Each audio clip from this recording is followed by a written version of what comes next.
Thank you again for joining us at the Proud Mary Summit. I'm Ellice Darien. Our company is DarienDirect.com, and I'm going to do some housekeeping, and our housekeeping today is one of our sponsors, which is Stuffy Bear Factory.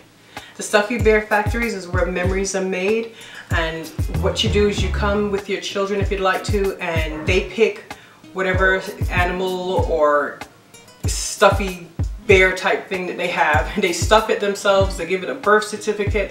It's their memory and it's their doll. So we have it locally here in Virginia. It's in 2 locations. One is in Chesterfield, which is the Chesterfield Town Center, and the other one is at Stony Point Fashion Park. So definitely look at them. It's stuffybear.com, and I think you would enjoy it. What we're going to have come to you today is Kathy Anderson. Kathy Anderson is a biologist, and she has a blog which is called the Black Organic Spot. And the Black Organic features and looks at how we can make our environment better.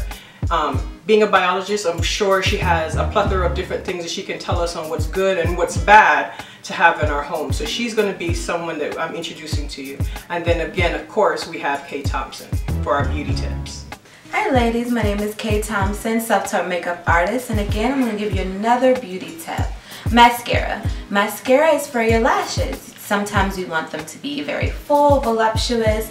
You can purchase different mascaras for different things, such as lengthening, volumizing, things like that. Make sure that it's waterproof. That is very important. And that is also clump free, so you don't get spiders all on your eyes. But mascaras would definitely make your eyes pop if you're going for a dramatic look or something even subtle. Hello everyone, I am Kathy Anderson, Black Organic. I am presenting to you my Nat Black Hacks. Natural me, black me, hacks for you. I've always had an affinity for animals and the environment. I grew up in a home full of fish, turtles, dogs, hamsters, an occasional field mouse, and 4 other siblings.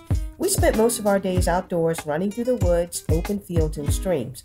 Our dad had a fish store, so we got to hang out with baby alligators, sharks, piranhas, and all kinds of colorful tropical fish. We weren't all black-ish. We were just a middle-class family growing up just outside the nation's capital. I went green little by little and then got ridiculous. When our second child came along, I was purchasing green cleaning products from an online company. I liked the products, but unloved the prices and monthly spending requirements. Things got a little sketchy on the finances, so I dropped the company. At that time, stores didn't carry green products and there were no organic markets in the area. I was on my own. With my biology smarts and my chemical thing, I did some stuff my mom used to do, some research, and next thing I knew, the kitchen had white powders and glass jars all over the place. My sister and I were doing our thing together, sharing tips and tricks on mixing and matching natural products. I just took it to a whole nother level and started blogging and telling everybody about making my stuff at home. Hi, we're here with Kathy Anderson of Black Organic. A couple questions, Ms. Anderson. You explained to us in the first segment what Black Organic is. Just a couple of questions. How long have you used natural products for your general cleaning solutions, and what have you found to be the benefit of doing so? I've been using these products that I make at home for about 14 years now. The benefits are tremendous. We have a healthier household. The kids don't get sick, and we have reduced allergy issues in the home.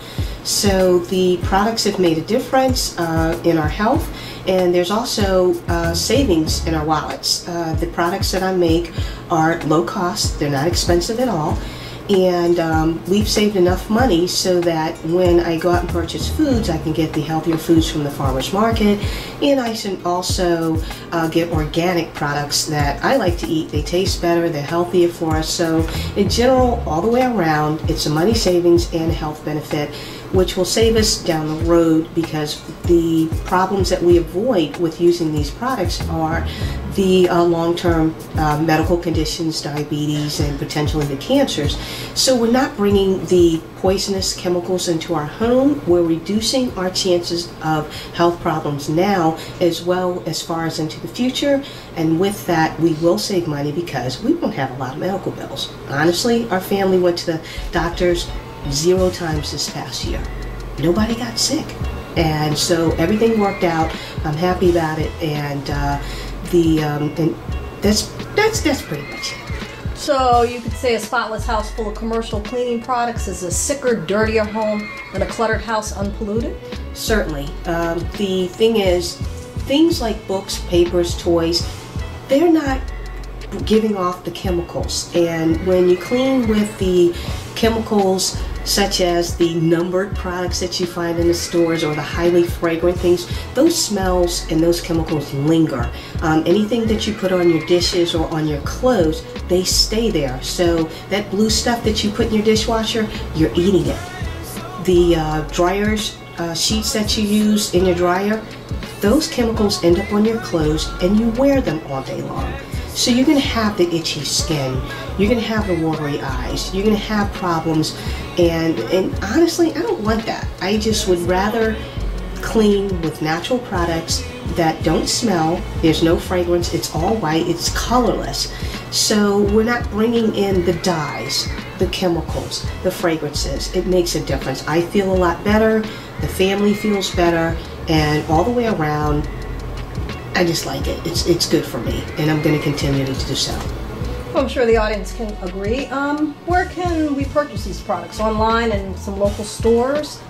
The products are easy to find. Honestly, I can find most of my products at either grocery store, the nearby organic market, or the farmer's market, and you can also find them at some of the wholesale types of stores. The only product that you cannot just go out to the store and get is the citric acid. It's a food-grade citric acid, and I purchase it online.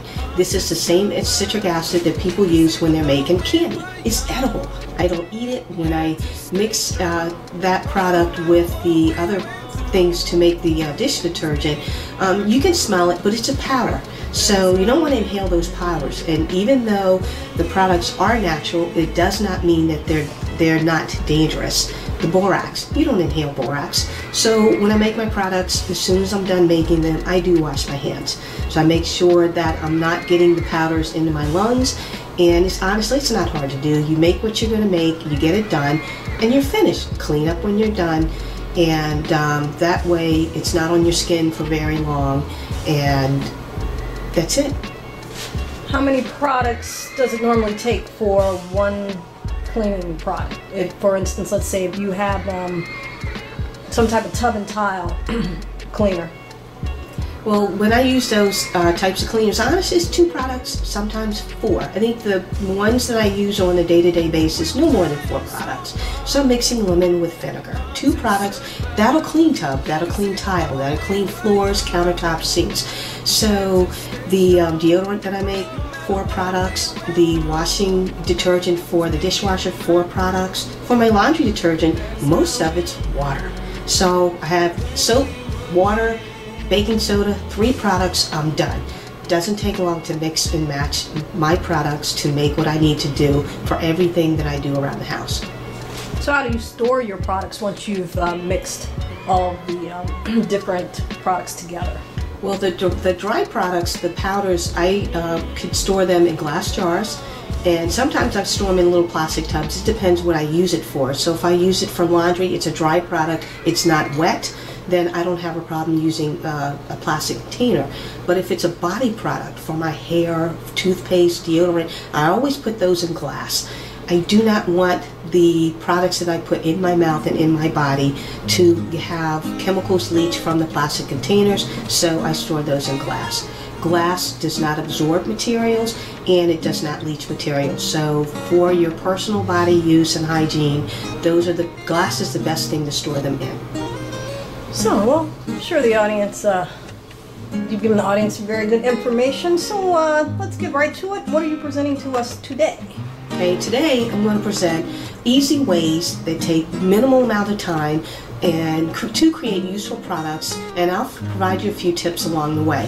First up, general cleaning solutions for the kitchen. Then I will follow up with laundry, homemade deodorant, facials, toothpaste, things like that. I've researched all the recipes that I use, and I've tweaked them. I tweak them for me and what fits best for the household.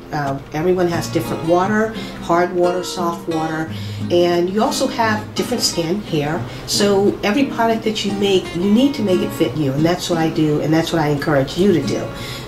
Because we're different, our environments are different. You have to mix and match things in the change of quantities as necessary to deal with your needs.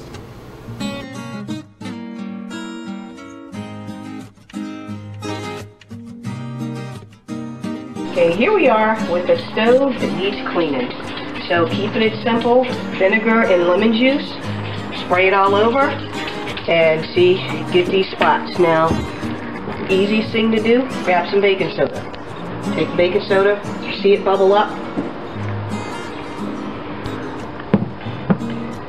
Alright, vinegar and baking soda together, lemon juice, you're going to get an acid-basic reaction.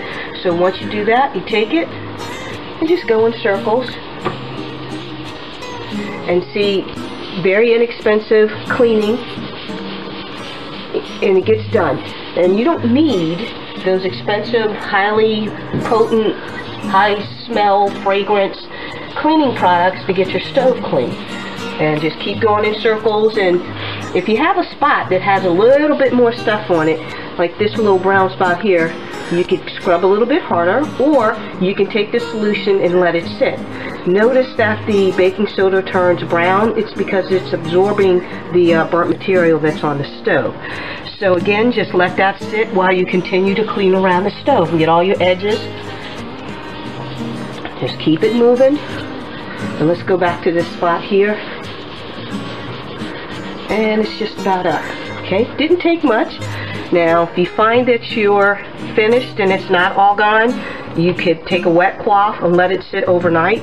Make sure you can soften this up a bit and it will scrape right off. But for the most part, general stove cleaning, all you need is a little bit of lemon juice with vinegar, white vinegar, a sponge, and baking soda. That's pretty much it. So from here, I will rinse it off, continue to wipe it down, and wipe it down. So all you do, get some water, wipe it down.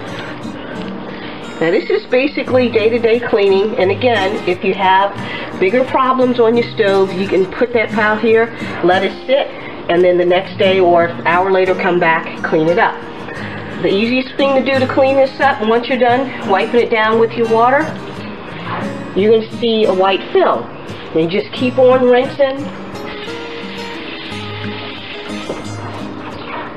Keep on rinsing. Alright, when you think you're about done, and I'm not going to take the time to clean all of this off, but what I like to do is, once I'm done that, spray it down one more time.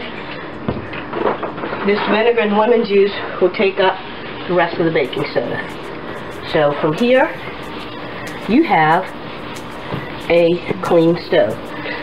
This, again, it's without using all the heavy-duty chemicals, and for the most part, you just don't need them. Let that dry, you're all set, good to go. Again, I'll let this sit here, come back later, and clean it up. That's it.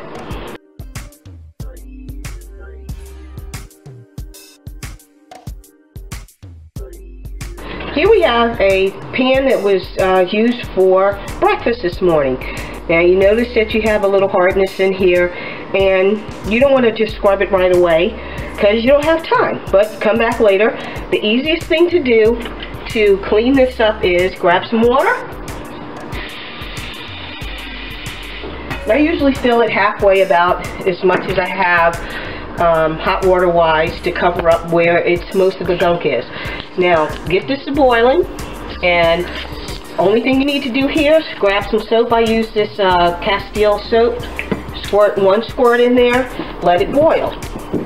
Once it gets all boiled up, it'll suds up.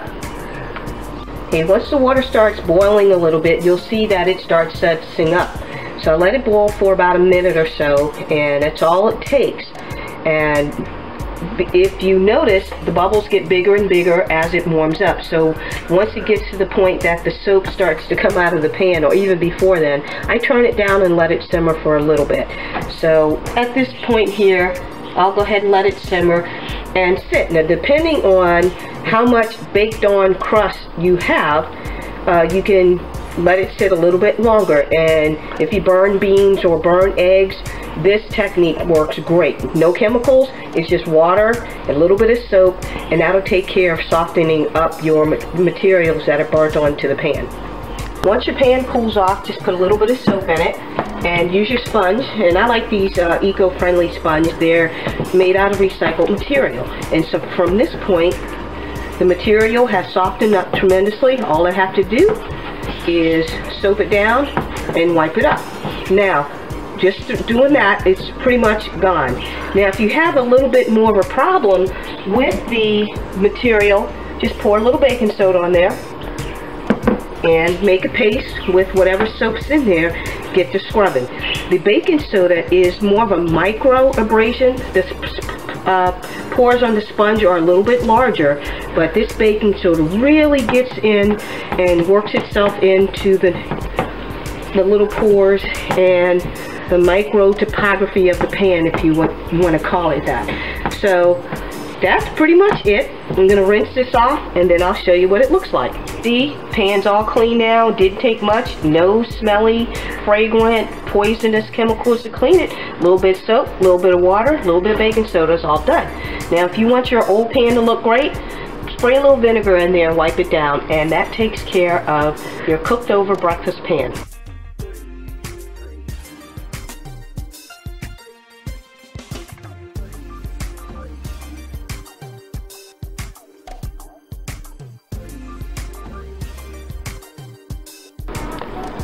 To make your homemade dishwashing detergent, I use citric acid, which is food grade citric acid, and I buy it online, and I buy about 10 pounds at a time, and I just store it in a small reused container.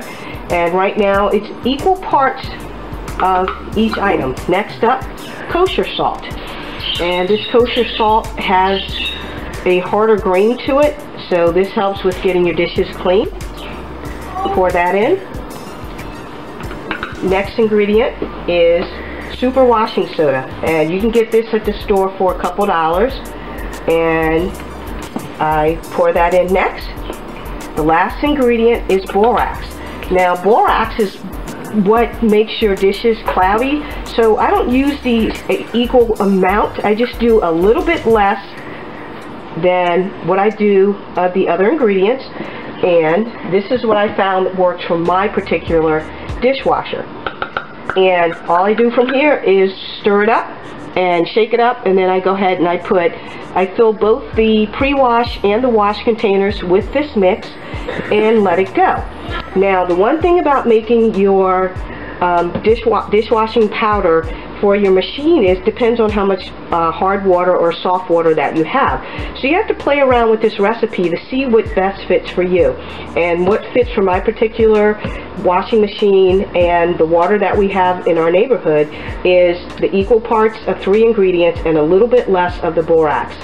And the reason I do this is the chemicals that you get from the store, whatever you put on your dishes in the washing machine stays on your dishes. So that nice pretty blue powder that you put in your machine, you're eating that. Now all of these ingredients, food, these are natural products. You don't want to inhale them, you don't want to eat them, but this washes off your dishes. In particular, if you use vinegar, white vinegar and lemon juice in your rinse dispenser. Now they have all the stuff you can buy, the blue stuff in the stores, that's poison. Lemon juice and the vinegar, they're both acids. They will take care of breaking down the soap to make sure that's off your dishes. You open up your dishwasher, your glasses are clean, everything's squeaky clean, and you're ready to go.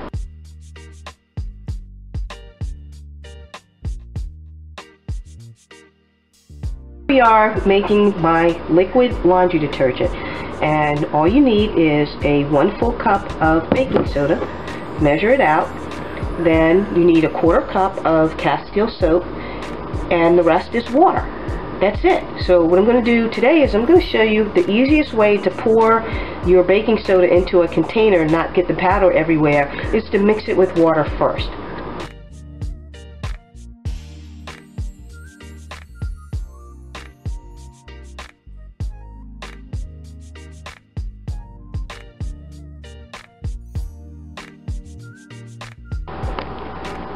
Now I'm making toothpaste. Now I've already added my baking soda. I didn't measure it. And next I add just the organic coconut oil.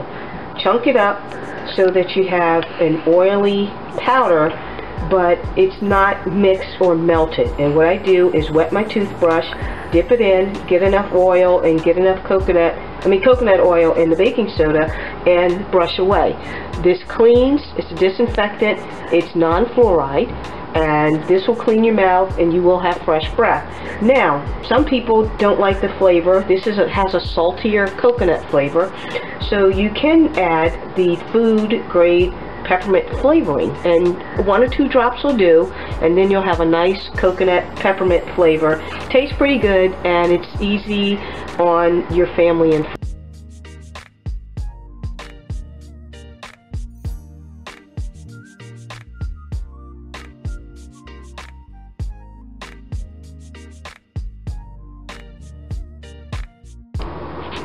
I'm melting about 10 or so tablespoons full of coconut oil over a double boiler. I never put my coconut oil in the microwave. Just double it up and melt it down.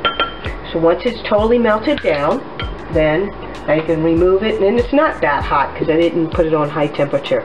So now for my deodorant, I'm going to use a 1/4 cup of cornstarch.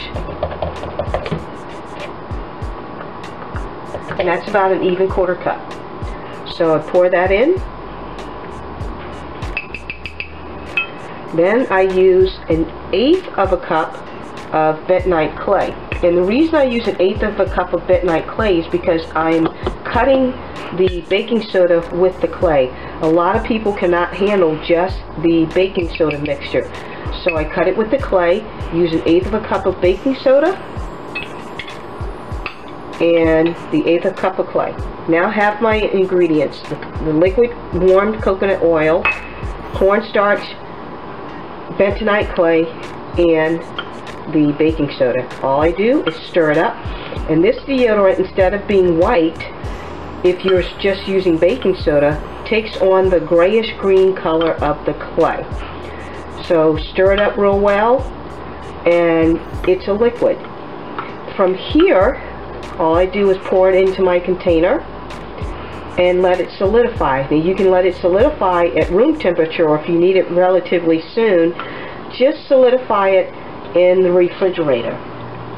So from here, it's a nice liquid. Now if you don't have enough liquid, the problem is going to be that your deodorant is too hard to get out of the container.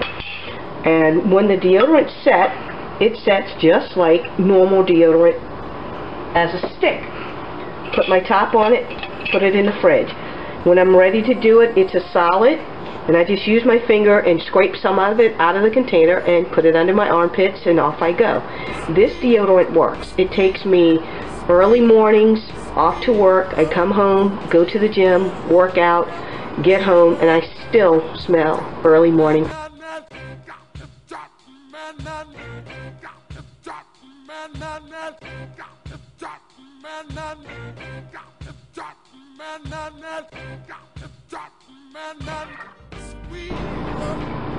Alright, right here I have enough ingredients to make 3-4 different facials.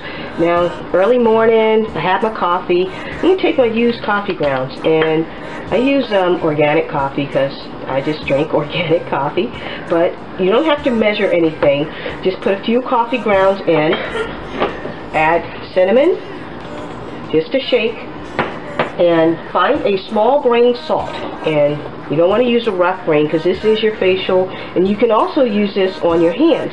Now this coffee facial has a heavier texture. Now that we have it all mixed up, all we have to do is use it on our face, and you don't put a whole lot on, and just do it over the sink and scrub away. For the most part, you'll have a little bit of oil on your face after you use your washing soap, either black soap or Castile, and that's okay because there is moisturizer in that oil, and that's all you need to do. The next facial is baking soda and rolled oats. And what I do with those is I mix equal parts of baking soda and oats, grind it up in a food processor, and turn it into a powder.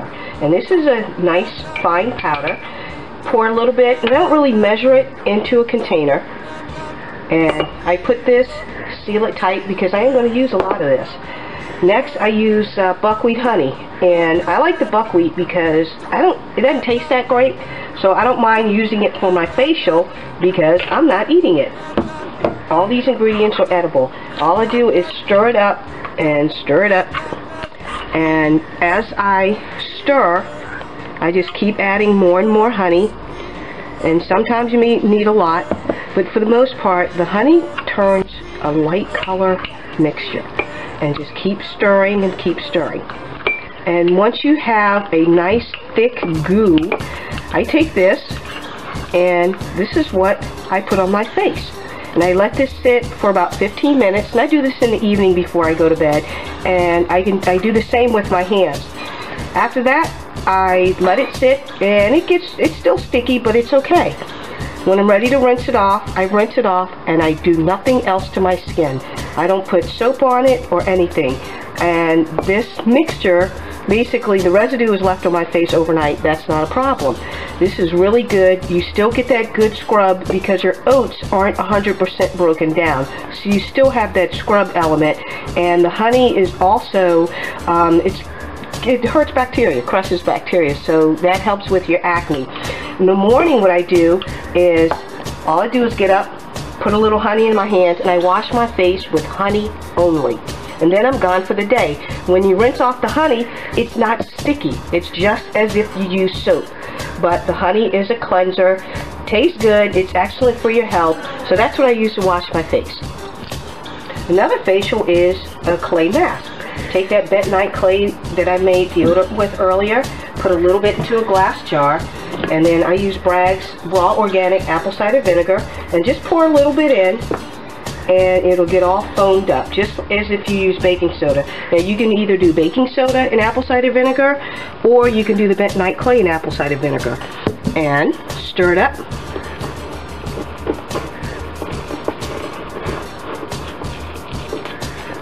If I need to add a little bit more vinegar, I do. And you can also use just plain water and the clay, but I like the reaction with the apple cider vinegar. And once this is all stirred up nice, I put this paste on my face or on my hands, and I leave it on. And what's going to happen is, as the clay tightens up and dries, it'll pull your skin, and you'll get that nice tingly feeling. It's a different kind of feeling than most masks that people use, but I like it. I'm used to it. And I let that sit on for about 10 to 15 minutes. The thicker the layer of clay that you put on, the longer it takes to dry. When I rinse it off, I don't just rinse it with water first. I take a washcloth, put some warm water on it, and put that on my face and let that soften the clay. And then, as I wipe the clay off, I get that scrub action of the exfoliant. Then I'm done, and then once I'm finished, I usually use either black soap or Castile soap to wash my face or hands off. But this bentonite clay is a detox. So it's good for your face. I love the way my face feels when I'm done using it.